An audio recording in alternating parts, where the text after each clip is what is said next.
de bullebak, bang van de bullebak, bang van de bullebak. Moeder, ik ben zo bang van de bullebak, kijk daar komt hij aan.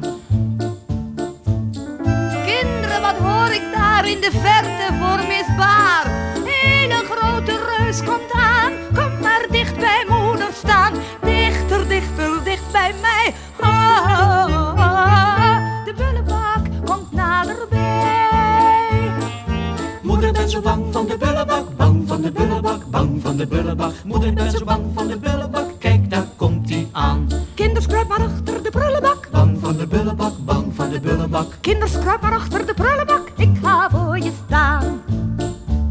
Wat een ogen, wat een neus, wat een akelige reus.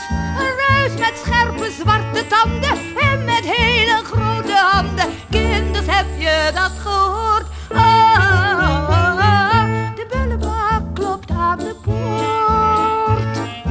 Moeder, ik ben zo bang van de bullebak, bang van de bullebak, bang van de bullebak. Moeder, ik ben zo bang van de bullebak, kijk daar komt hij aan. Kinders, kruip maar achter de prullenbak. Bang van de bullebak, bang van de bullebak. Kinders, kruip maar achter de prullenbak. Ik ga voor je staan.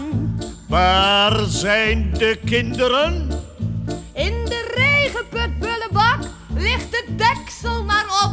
Kan je ze ruiken? Ik kan ze ruiken.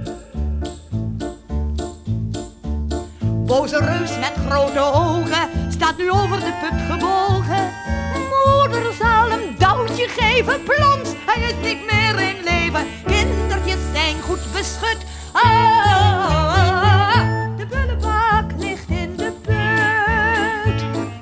Niemand is meer bang van de bullebak, bang van de bullebak, bang van de bullebak. Niemand is meer bang van de bullebak, hij is van de baan. Niemand hoeft meer achter de prullenbak, bang van de bullebak. Niemand hoeft meer achter de prullenbak, het is met hem gedaan. Niemand is meer